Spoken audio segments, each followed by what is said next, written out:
This is not just a story about one miracle, but two.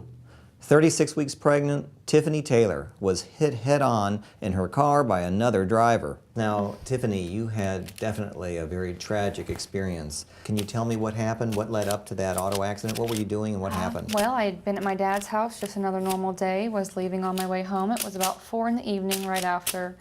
Got about 2 blocks from his house and was coming around this curve and saw this truck coming straight at me. There wasn't much time to react. I honked my horn and slammed on the brakes, and before I even had a chance to swerve, he was in my, right at me. I didn't realize that he had fallen asleep at the wheel. I thought, he was coming around the curve, just maybe had looked down, didn't realize the road had turned, and, would of course look up and realize to get back into his lane, and it didn't quite happen like that. So the only thought I had was, I'm pregnant and my baby, and here comes this car straight for me, so. Now, Tiffany, immediately after the accident, what do you remember? Were you hurt? Were you conscious? I had never been in an accident before, and I've always been taught if you're in an accident to get out and get away from the car. It could explode, there could be a fire. So that was my first reaction, was to try to get out and get away from the vehicle because it had filled up with smoke, which was from the airbag. It was the dust, I guess. So I immediately tried to get out of the vehicle, and when I did go to open the door, first of all, it barely opened, but I was able to push it open. When I tried to move, my body didn't follow behind me. My leg I didn't even realize it had been broken. When I didn't move, I looked down and tried to move my leg with me, and it was just flopping with the wind pretty much. My femur had actually broken, and I didn't realize it at the time, but it was bad. I hollered, and the gentleman, the man that actually hit me, I had him come over and pull me out of the car, which was about the worst thing I could have done because it was July 10th, the middle of summer in Florida, and about 1,000,000 degrees outside on the black asphalt. So now I'm laying on the ground, looking up at the sun, and had to wait. And you actually didn't go in the ambulance to the hospital, did you? No, goodness. They actually landed a helicopter on a street right next to where I was. That was exciting because as they're loading me in, the gentleman that would be in the helicopter with me tells the paramedics that I cannot have the baby in the helicopter. That there's no room to deliver me, so that if I go into delivery, well, I just can't. That was the only option I had. There was no other option, so. So where'd they take you? They took you in the helicopter, and it probably was pretty quick flight, and where did they take you to? I was in and out through the flight. It wasn't too long. It was only about 15 minutes probably, but they did take me to Daytona, to Halifax. They landed me there and then put me in the ambulance and got me right into the ER, the trauma unit.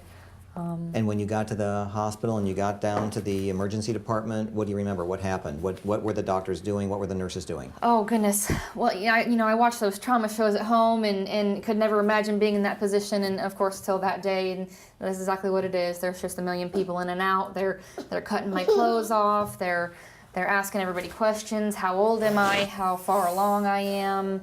Had my water broken? Am I feeling contractions? Can I feel anything? It did send me into premature labor. I was on so much pain medication already. When they did tell me that I started having contractions, they asked me if I could feel them, and I said no, and that they were going to send me in for an emergency C-section.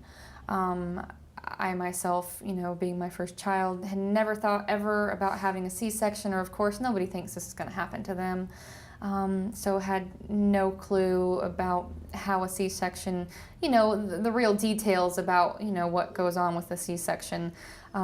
So of course I was scared, but again, my concern was, is she going to be okay? When Emily was born, did they show her to you right away? Were you conscious? Were you awake? Well, they told me that, of course, they thought they would be moving her, and it was kind of up and down for a little while, and then finally they did let me know that they were definitely going to be taking her out to Orlando, which was, of course, heartbreaking for me to, not to be able to see her at first, hold her hear my voice, or hear her cry, and then to know that she was going to be, halfway almost across the state from where we were in Daytona.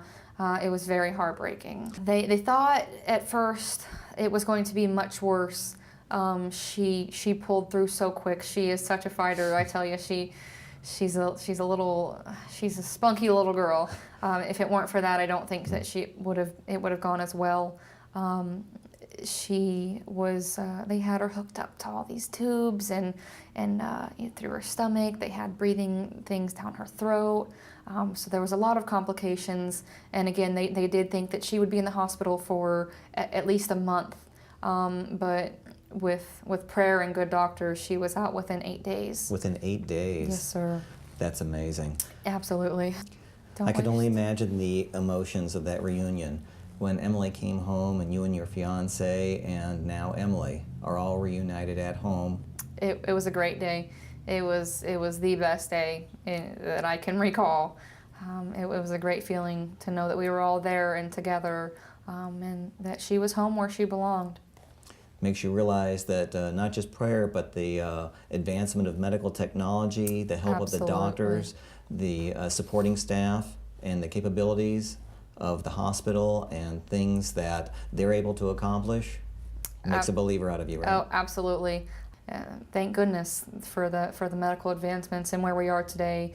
Years ago it might have been a different outcome. Here you are with your whole future ahead of you, and we really thank you for coming and sharing your story with everyone. Thank you so much for having me. It was wonderful to meet you today. Thank you very much. Thank you.